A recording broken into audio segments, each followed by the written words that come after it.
Mapagpalang araw sa inyong lahat. Halina't sabayan niyo akong i-explore ang pinakamatandang kabayanan ng Maynila. Walang iba kundi ang Intramuros. Alam niyo ba na ang Intramuros ay hango sa salitang wikang Latin na ang ibig sabihin ay loob ng kuta. Sa Maynila ay ang kuta at ang pinakamatandang kabayanan ng Maynila. May lawak itong 67 hektarya at ang nangangasiwa dito ay ang administrasyon ng Intramuros na nilikha sa pamamagitan ng Presidential Decree No. 1616 na nilagdaan naman noong 1979. Ang tungkulin ng Administrasyong Intramuros ay paunlarin, pangalagaan, pangasiwaan at itayo muli ang mga gusali at istruktura, pati na ang mga kuta ng Intramuros.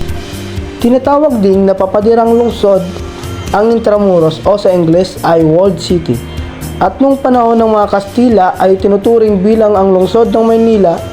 Ang tawag sa mga distrito sa labas ng pader ay Extramuros na nangangahulugang sa labas ng pader. Extramuros? Wala, may naalala ko.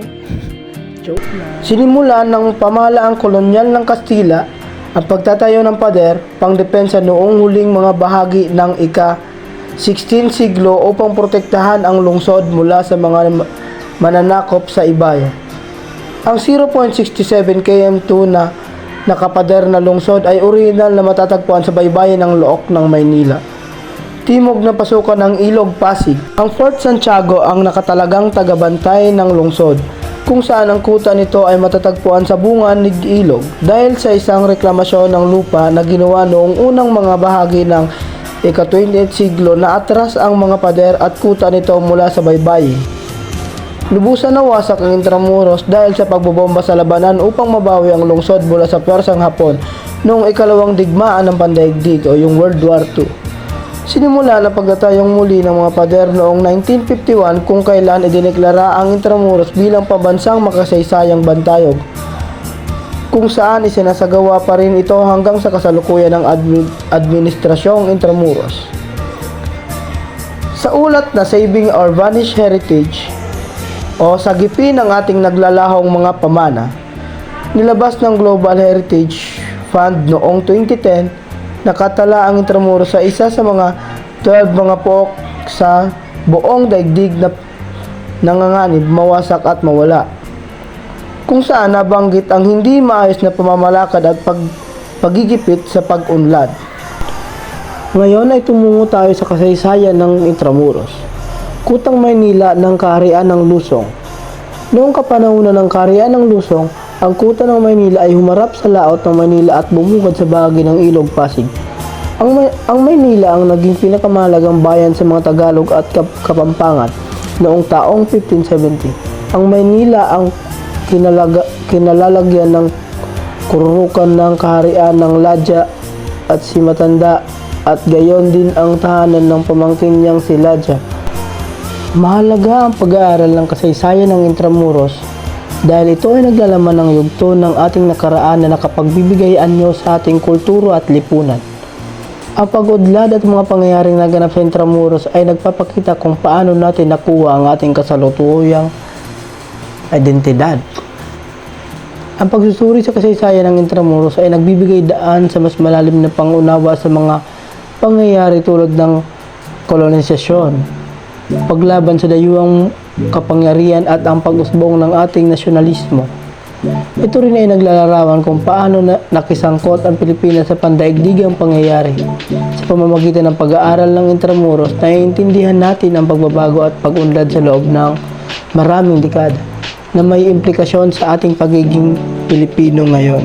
Ngayon ay tumungo naman tayo sa kasaysayan ng Rizal Park o Luneta Park. Ang Luneta Park, opisyal na tinatawag na Rizal Park, ay puno ng mga mahalagang pangyayari sa kasaysayan ng Pilipinas. Ito ang lugar kung saan ipinatapon si Jose Rizal, isang pambansang bayani bago ang kanyang pagkamatay.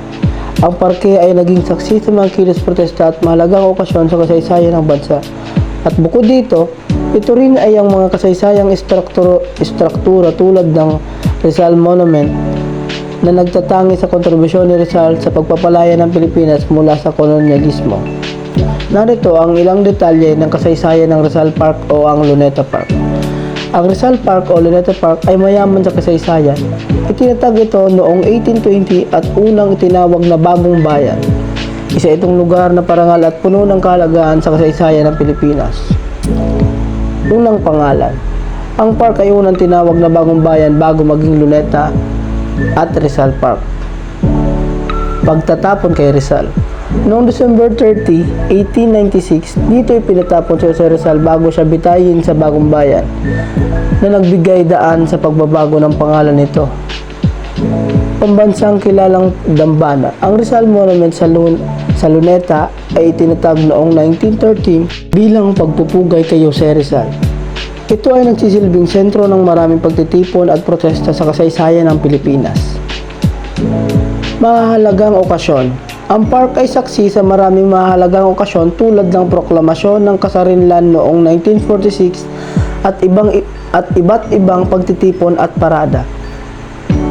Paggunita ng mga bayan. Binibigyang pugay sa Luneta ang mga bayanin ng Pilipinas sa pamamagitan ng mga monumento at pasilidad na nagpapakita ng kahalagahan ng kanilang kontribusyon sa kasaysayan. Pagganap ng mga sining at kultura. Madalas gamitin ang Luneta Park sa mga aktibidad tulad ng mga konsyerto, fiesta at iba pang pampublikong kaganapan. Sa uli, ang Luneta Park ay nagsisilbing saksi sa mga yugto ng ating kasaysayan na naglalarawan sa pagpupunyagi ng mga Pilipino para sa kalayaan at katarungan. Ang Luneta Park o Rizal Park ay may kahangangang kasaysayan na naglalarawan ng pambansang pag-usbong at pakikipaglaban para sa kalayaan. Narito ang ilang bahagi ng kasaysayan nito.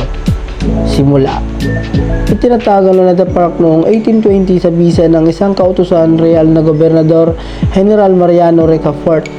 Unang tinawag itong Bagong Bayan, isang lugar para sa pampahinga at kasayahan. Pagpapalit ng pangalan.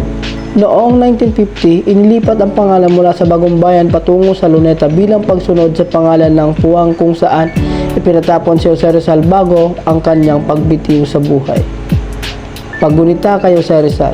Noong 1913, isinagawa ang seremonya ng pagtambak ng unang bato ng Rizal Monument, isang alaala kay Dr. Jose Rizal na nagbibigay inspirasyon sa kilosang nasyonalista. Paggamit sa mga kilos protesta. Ang Luneta ay nagsisilbing lugar para sa maraming kilos protesta at kilos ng mamamayan. Isa sa pinakatanyag ay ang People Power Revolution noong 1986. Paggamit bilang pambansang dambana. Binansagan ang Luneta ng pambansang dambana ng mga bayanin noong 1951. Dito makikita ang mga pasilidad at monumento na nagpapakita ng paghanga sa mga bayanin ng bansa. Paggamit bilang pook reaksyon. Bukod sa pagiging makasaysayan, ginagamit din ang Luneta bilang pook reaksyon kung saan maaaring maglakad, magpiknik at mag-relax ang mga tao. Sa paglipas ng panahon, nananatili ang Luneta Park bilang saksi sa mga yugto ng kasaysayan ng Pilipinas at patuloy na nagbibigay inspirasyon sa mga Pilipino tungo sa pag-unlad at pagkakaisa.